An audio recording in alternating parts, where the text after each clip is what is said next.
শুক্রবার রাতে আর কি। আমি হচ্ছে আমার ফ্রেন্ডের বাসায় থেকে যাই। তো ওই দিন মানে শনিবার দিবাগত রাতে, তো 2টা থেকে 3টার মধ্যে হচ্ছে পুলিশ এবং ডিবি পুলিশের পরিচয়ে এক গ্রুপ, একদল মানুষ ওই বিল্ডিং এ তালা ভেঙে প্রবেশ করে। আমাকে আমার যারা বন্ধু ছিল ঘুম থেকে উঠিয়ে দেয়। আমি ছাদে গিয়ে অবস্থান নিই।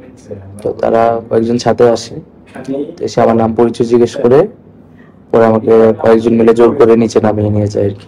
পুলিশের লোক? সিভিল ড্রেসের ছিল তারা। তো আমি নিচে 3-4টা গাড়ি দেখতে পেয়েছিলাম আর কি, একটা পুলিশের গাড়ি, পুলিশ বা বিজিবির গাড়ি যেটা, আর হচ্ছে মাইক্রো, নর্মাল কার। তো আমাকে এর মধ্যে একটা গাড়িতে উঠানো হয় এবং উঠে হচ্ছে আমার চোখ 3-4 স্তরের কাপড় দিয়ে চোখ বেঁধে ফেলা হয়, মাথায় হ্যান্ডকাপ করে নেওয়া হয়।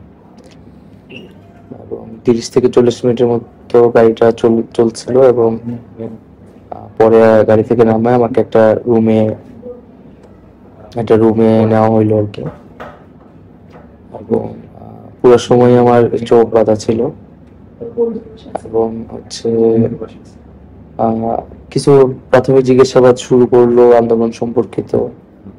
আন্দোলন কিভাবে হচ্ছে, কেন করছি, বা এত প্রাণহানির পরেও আমরা কর্মসূচি কেন অব্যাহত রাখছি, এর উদ্দেশ্য কি। তো আমি যেসব উত্তর দিচ্ছিলাম তারা এটাতে সন্তুষ্ট হচ্ছিল না এবং একটা পর্যায়ে হচ্ছে তারা আমাকে physically and mentally torture, assault করা শুরু করে এবং লোহার হয়তো কিছু একটা দিয়ে মারধর শুরু করে দাঁড় করিয়ে। তারপরে একটা পর্যায়ে আমি সেন্সলেস হয়ে যাই এবং বাকি এরপরে আমার আর কোনো মেমোরি সেখানে নাই।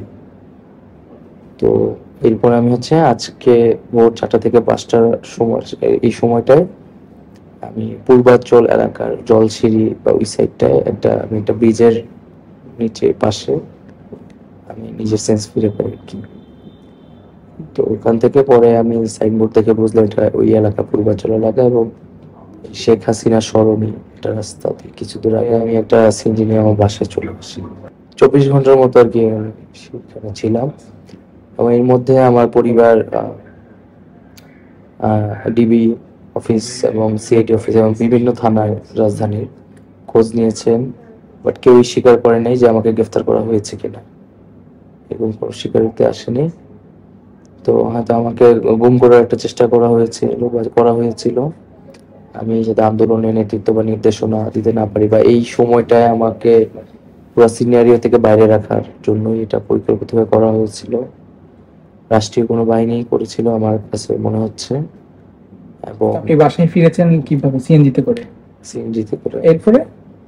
এরপর আমার পরিবার সদস্যরা আমাকে হাসপাতালে নিয়ে আসছে আর কি।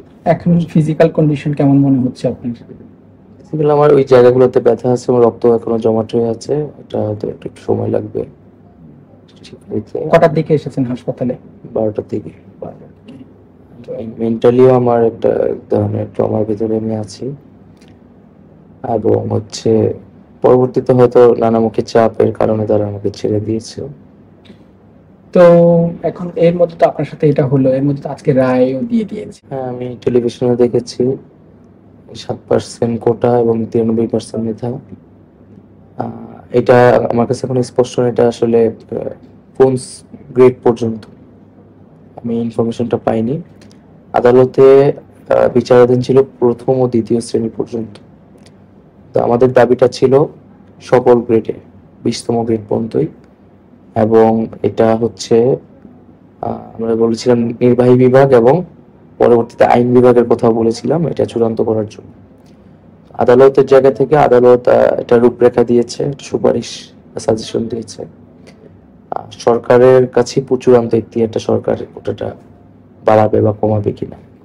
তো সরকারের জায়গা থেকে এখনো যদি পরিপত্র না আসা পর্যন্ত আমরা আস্থা রাখতে পারছি না।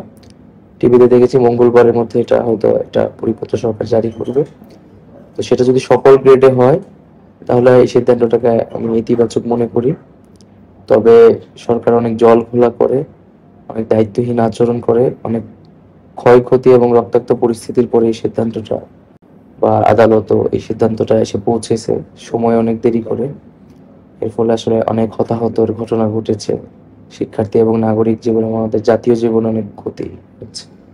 তো সরকারের দায়িত্বহীন আচরণ এবং সরকারি ব্যক্তিবর্গের বিতর্কিত এবং উস্কানিমূলক বক্তব্যের কারণে এই পরিস্থিতি তৈরি হয়েছে, যার সুযোগ নানান পক্ষ নিয়েছে। তারপর আমরা রায়টাকে ইতিবাচক যদি সিদ্ধান্তটা কোটা সংস্কারটা হয়, এটাকে আমরা ইতিবাচক মনে করি এবং পাশাপাশি আমাদের যে এখন বর্তমান পরিস্থিতি সেই প্রেক্ষিতে যে সমস্যাগুলো আছে, আমাদের ক্যাম্পাস বন্ধ, আইন শৃঙ্খলা বাহিনী বা সেনাবাহিনী এখনো রাস্তায়, নাগরিক নিরাপত্তা নেই, আমাদের সমন্বয়কদের নিরাপত্তা নেই, এবং আমাদের যে হত্যাগুলো হয়েছে এগুলোর বিচার, যারা ছাত্রলীগ হামলা করেছে তাদের বিচার, ভিসি ভোক্তদের ব্যর্থতা, এই সার্বিক বিষয়গুলো বিবেচনা করে আমাদের নাগরিক জীবন এবং আমাদের ক্যাম্পাসে শিক্ষার পরিবেশ ফিরিয়ে আনতে দ্রুত পদক্ষেপ নেওয়া উচিত।